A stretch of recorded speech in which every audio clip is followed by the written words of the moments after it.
গৰমৰ দিনত মই খুব লাইট খাবলৈ স্বাচ্ছন্দ্য বোধ কৰোঁ, যেনেকুৱা দালি, মিক্স চব্জি আৰু যিকোনো ফ্ৰাই। এনেও আমাৰ ঘৰৰ কিচেনটো পুৰা ভেজ। এনেও আৰু এটা কিচেন আছে আমাৰ, য'ত আমি নন ভেজ বনাই কিনে খাওঁ। যিহঁতে মোৰ ভিডিঅ' ৰেগুলাৰ চাই থাকে সিহঁতে জানে যে মই নেপাল গৈ আছোঁ। এতিয়া আপোনালোকক সুধিব বিচাৰিছোঁ, মই নেপাল গৈ কোন বস্তুটো মিছ নকৰিম। যিহেতু মই এইবাৰ ফাৰ্ষ্ট টাইমৰ কাৰণে নেপাল গৈ আছোঁ, আপোনালোকে যদি গৈছে নেপালত মোক জনাবচোন। তালৈকে আপোনালোকৰ কোনো ভাল এক্সপিৰিয়েঞ্চ থাকিলে মোক জনাব, ফটোও পঠাব পাৰে। এইকেইদিন মই খুব নেপালী গান শুনি আছোঁ।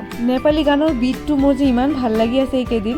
নেপালী গানৰ ভিতৰত মোৰ ফেভৰেট গান কুটুমা কুটু সুপাৰি দানা কুটুমা কুটু। এই ভিডিঅ'টো যদি কোনো নেপালৰ দৰ্শকে চাই আছে তেনেহ'লে মোক কেইটামান গান ছাজেষ্ট কৰিব, মই গানবিলাক ৰেডি কৰিম। আমি এনি টাইম ঘৰত আড্ডা মাৰি থাকোঁ, এজন আনজনক সময় দি থাকোঁ। খুব বেছি কাম নাথাকিলে মই ঘৰৰ পৰা নোলাওৱেই, কিন্তু বিহুৰ ছিজন শেষ হোৱাৰ পিছত ঘৰত এনেকৈ বহি গৈছোঁ আৰু ভাল লগা নাই। এতিয়া উপলব্ধি হৈছে কেতিয়া অনুষ্ঠান আহিব, কেতিয়া দৰ্শকৰ ক্ৰাউড শুনিব পাৰিম। মোৰ ডেইলি ব্লগ সেইকাৰণেই আহি আছে, কাৰণ মই ঘৰত খালী বহি আছোঁ। ব'লক, বহুত কথা হৈছে, এইবাৰ ব'লক বেগ পেক কৰি লওঁ।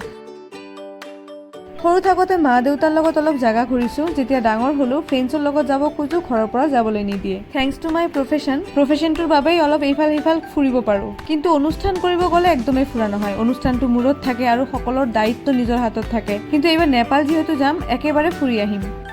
কালিৰ ব্লগটো যদি আপোনালোকে চাইছে তেনেহ'লে আপোনালোকে জানে মিমিৰ মা মোক এটা মেখেলা চাদৰ গিফ্ট কৰিছিল। আজি সেই চাদৰটোৱে মই চিলাই আছোঁ, যিহেতু মোৰ চিলাই মেচিন আছে আৰু এইখিনি কাম মই নিজেই কৰিব জানো। মোৰ ব্লগ ভিডিঅ' চাই বহুতে মোক সুধিছিল যে মোৰ ৰুমত এই চিলাই মেচিনটো কি কামত লাগে। আজি আপোনালোকে গম পালে, এইটোৱে তাৰ কাম। তো গাইজ, এইখিনি আছিল মোৰ ভিডিঅ'। দিনটো খুব ভালকৈ কাটিল। থেংক ইউ ছ' মাছ ভিডিঅ'টো গোটেইখিনি চোৱাৰ বাবে। মই আকৌ আহিম নতুন নতুন ভিডিঅ' লৈ আপোনালোকৰ আগত। তেতিয়ালৈকে আপোনালোকে বহুত ভাল থাকিব।